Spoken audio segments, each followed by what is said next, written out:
go. Thank you, Madam Speaker and members. AB 385 would require an investment grade analysis be performed on the high-speed rail project as contracted and reviewed by the state auditor. To protect the people of California with a long-term infrastructure project of this magnitude, a statewide high-speed network, the legislature should have complete projections and tracking mechanisms made by independent accounting, financial, and transportation specialists prior to funding. Since no high-speed rail system has ever been built in the U.S., reliable data in terms of construction costs, costs of financing these costs, ridership projections, revenues, and operating costs are really non-existent.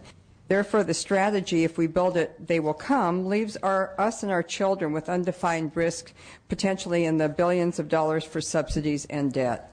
Per AB 3034, to date, all of the projections have been contracted for and approved by the California High-Speed Rail Authority, who are tasked with the sole mission to build the California High-Speed Rail. This is not really good policy. While the California High-Speed Rail Authority is slated to deliver a financial plan in the fall for a usable segment, the need for an independent third-party investment-grade financial analysis for not only a usable segment, but the entire proposed line must be addressed. This is necessary due to the long-term nature of the project and term limits.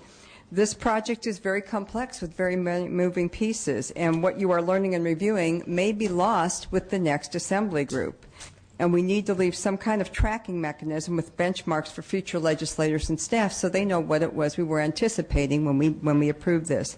As a background, California's Legislative Analyst's Office, Bureau of State Audits, California High-Speed Rail Peer Review Group have all criticized the Rail Authority for its lack of financial plan, poor management, insufficient planning, lax oversight, and reliance on revenue guarantees for private investors. State Treasurer Bill Lockyer told the San Diego Union Tribune last summer that there is no appetite for the project on Wall Street and that the state shouldn't even try to issue the bonds because it would pay such high interest rate on them if it could find any buyers. However, to skirt this issue, you may not be aware that the high-speed rail bond funds will be combined into offerings for multiple state projects and will not be sold separately. Potential bond buyers, nor the people of California, nor the legislature will be able to assess the independent market risk of the project through what would otherwise be the normal course of issuing bonds. So ask yourself, if the Treasurer says there's no appetite to finance the project due to high risk, why would the state sink untold billions into beginning a first segment of the project until we know what our downside could be? Are we really going to stop once we spend $5.5 billion for the first 120 miles from somewhere near Bakersfield to somewhere near Borden? And these bonds will be competing with schools, local transit, public safety, and water needs. We must have an investment-grade analysis performed by an independent entity, such as could be contracted by the State Auditor's Office, due to the authority's questionable gathering of data per their peer review group. For example, ridership estimates were projected as high as 117 million passengers per year. And to put this in perspective, consider that Amtrak, Acela's Express, which serves a larger, denser Washington, D.C., New York, Boston route, speeds at 150 miles per hour, counts just 3 million passengers per year. In fact, the entire Amtrak system, which includes more than 500 destinations and 21,000 miles of track in 46 states, serves only 27 million passengers per year. Your own democratic analysis states it's impossible to know the degree of confidence the legislature should have in the authority's ridership and revenue forecasts. Just last week, Senator Alan Lowenthal in Long Beach, former Senate Transportation Committee chairman and supporter of high-speed rail, proposed a bill to fire the board and convert the body to an executive branch agency due to lack of confidence in the high-speed rail authority. California continues to run deficits of 20 to 25 billion. By the end of 2011, over 484 million will have been spent on high-speed rail pre-construction activities and hiring over 600 consultants. The original estimate for the entire line connecting the Central Valley, San Francisco, Los Angeles, Orange, Riverside, San Diego counties was estimated at 30 billion. With what we know today, the entire program to connect the 7 cities is really a cost unknown, maybe approaching $100 billion. Only a complete analysis will tell us that. Our state is facing severe cuts and significant tax increases. The reality of further federal funds are becoming less likely. Hence, this project will come at the expense of California taxpayers, require government subsidy, and with the first usable segment, result in needless decimation of neighborhoods in the agricultural Central Valleys. So I think that we need, please, whether you support high-speed rail, you don't support high-speed rail, we really need an independent investment analysis to allow you to assess the risks, weigh the public good against the cost to the public. We have to approach this from an open position. Otherwise, our state could essentially create a budgetary black hole from which we will never escape. And I know none of you want that, supporters or not of the high-speed rail. I have passed out maps of the Hanford area. I have also passed out a week's worth of articles for those of you that need to get up to speed on the rail, and also an article from the Los Angeles Times. I do have 2 testifiers here that can further support. Please, supporters of this bill, please testify, 2 minutes each. Thank you, Chairman Lowenthal and committee members. My name is Steve Massaro. I'm president of Preserve Our Heritage. We're an organization comprised of farmers and others with agricultural interests in the Merced, Madera County areas. Our membership is not opposed to high-speed rail if it is done correctly and to the benefit of all. In fact, thanks to the efforts of Assemblymember Galgiani, we have been actively engaged with high-speed rail staff in trying to bring new alternative alignments to our area that will benefit our local communities and at the same time save thousands of acres of valuable farmland simply by using existing major transportation corridors.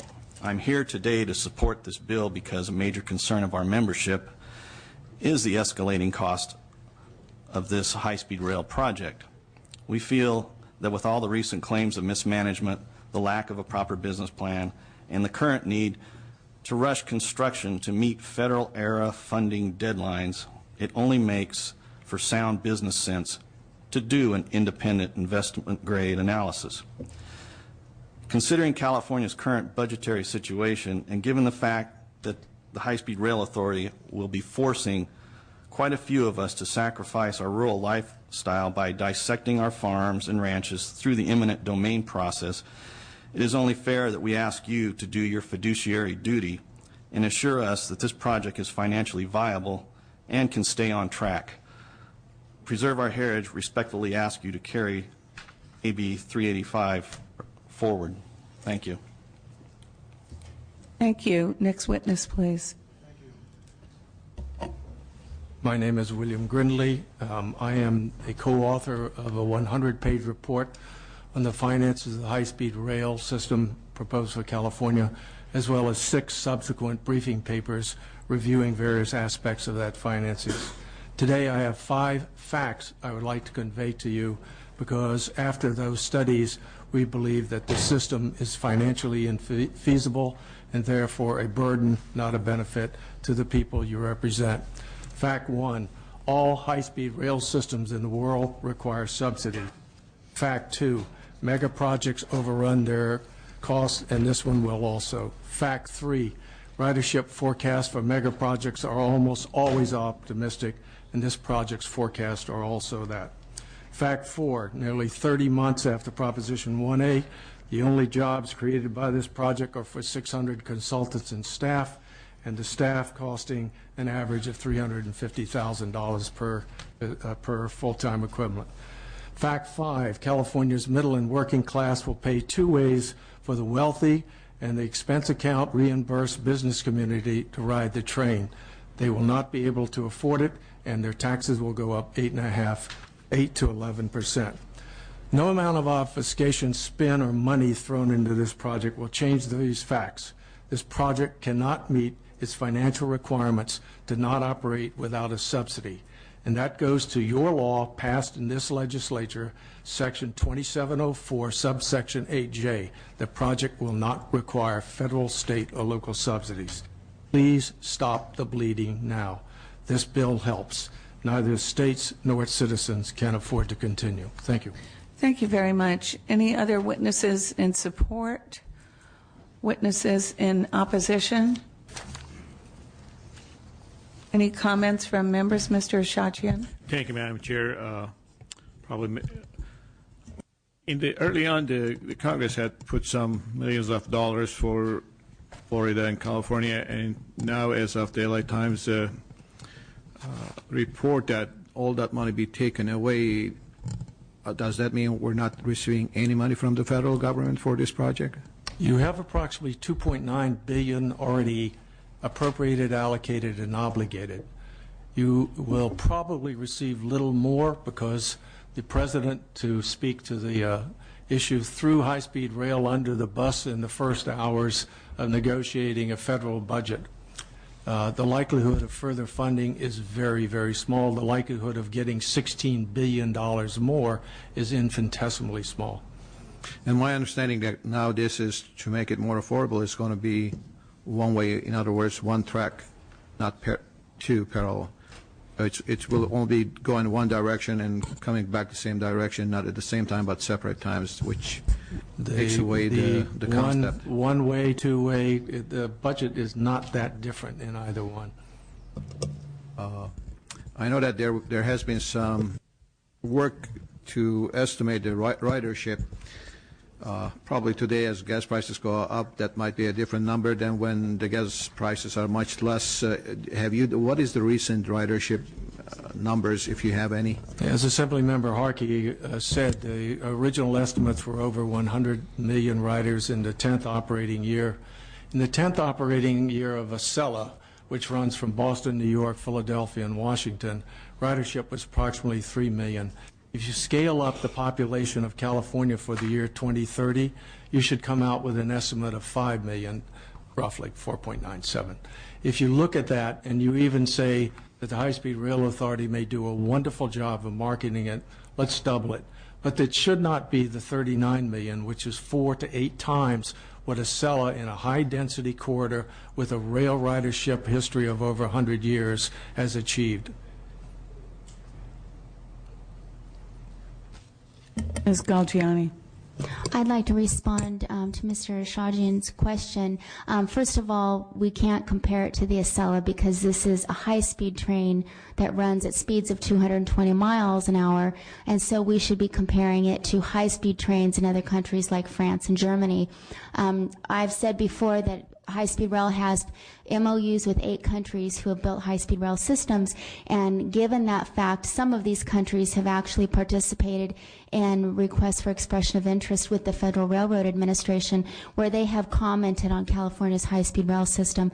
And I actually looked in the RFEI that France had turned into the FRA, where they looked at the ridership numbers in California and said that kind of basically they were within reason and there was no criticism of the numbers. That being said, there are others that are looking at the numbers, they're doing the due diligence, but the main point being, again, you can't compare this to Acela because high-speed trains are to compete with the airlines, where they're able to take part of the market share from the airlines away and also be there as the transportation needs grow to have to be able to serve part of the passenger travel, to take that. So you can't compare the two at all. This is a 220 mile per hour system. Allow me then to compare it to airline transport in the state of California. Approximately 8 million passengers fly between the two megapolises of California, San Francisco and the Los Angeles basin. 8 million. Some are onward destination, but let's take the 8 million. You scale that up to the year 2030, it looks like about 12 million. 12 million is not 39 million. It's 1/3 of 39 million. All right, the European systems have achieved anywhere from about 35 to 50%. The channel itself is about 50% of what was projected 14 years ago. Thank you very much. Any other comments from members? If not, Ms. Harkey, would you like to close? I think we've made a good case as to why we need an investment grade analysis. Chairman Lowenthal, I know you are a supporter of this project, and it's in your benefit and anyone else, Ms. Galgiani, too, as she moves along with her career, to be sure that this project does work, does pencil, and doesn't sink us into debt. And France, I understand, may be entering into a consulting agreement to possibly, get in on the ground floor with offering us a management contract. The management contract would require a profit. We would have to show some kind of success, which the 120 miles between Borden and Bakersfield will not do unless the cows are going to get on board. And in the meantime, we're tearing up farmlands. Airlines will just have an all-out price war. I mean, how long can the state of California afford? These are risk analysis, and that's what Ms. Galjan was bringing up. We need to know the risk, and this would be done in investment grade analysis. This would be done in a bond offering. If we were offering bond for high-speed rail, just particularly high-speed rail, we would have these risks and analysis performed because the investment market would demand it. Now, why the state of California isn't demanding, I don't know, but it just makes my case ever more necessary.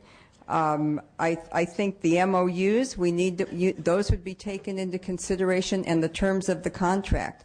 There are so many things that you would get on a 5, 10, 15, and 20-year investment grade analysis, of which would have risks, but you'd have a benchmark to go back to see where we are, what we are, and what your priorities in the state are. Because I'm afraid once this train starts rolling down the track, we will not be able to pull the plug. We will be committed. And I think it would be a shame not to go in with our eyes wide open and understand really the ramifications. High-speed rail, not high-speed rail, we need to know what our risks are, and I think you owe it to yourselves as well as future legislators and the people of California to find out what the risks are and then make that decision if you think it's worth it. But right now we're flying blind. Thank you very much. Thank you very much, Ms. Harkey. I appreciate your continuing interest, although I'm not able to support your bill today. I really appreciate your continuing concern about oversight. I think there are many bills that are going through regarding the fiscal responsibility that we have to make sure that as high-speed rail moves forward, there will be responsible eyes looking at it. And I think Mr. Jeffries, did you want to make a motion? Yeah, I'd support having additional scrutiny and analysis on a project this big that's going to involve such a massive amount of taxpayer funds. I think it's reasonable to ask for this, and I move approval. Was there a second? I don't see. I don't see a second. Ms. Buchanan wants to make a comment, however. Okay, you have a motion and a second. Ms. Buchanan. Yeah, we served briefly on the budget sub on transportation, and I share some concerns on whether ultimately we're going to have a viable funding model or not for high-speed rail. But when you looked at the KPMG report, at the LAO report, at the audit report, they all basically said the same thing, and that was that we needed a management structure in place, and we needed to have someone who could assess the risk of the program on an ongoing basis, hire a risk manager, and that was what we asked to do at the through the budgeting process last year, and that a report be given to the legislature on an annual basis. And my concern with doing an investment grade analysis right now is that, one, I'm not sure we have enough money to do information to do a quality investment grade analysis, because I think there's considerable information out there that's missing. And two, I would like to believe that the risk analyst that is supposed to be hired in part of the new management team actually can provide that information. Thank you, Ms. Buchanan. We do have a Mr. Miller? Let's second the motion. Yes, we have a motion and a second. Could you call the roll, please? Motions to pass to appropriations. Lowenthal? No. Lowenthal, no. Jeffries? Aye. Jeffries, aye. Ashajian? Ashajian, aye. Blumenfield? Bonilla? Buchanan? Ing? Frutani? Galgiani? Logue? Miller? Miller, aye. Norby? Portantino. Solorio. 3-1, it's on call. Galgianino. 3-2, it's on call. 3-2, your bill is on call, Ms. Harkey. Thank you very much, Madam Thank Chair, and I you. look forward to working with you. Thank you.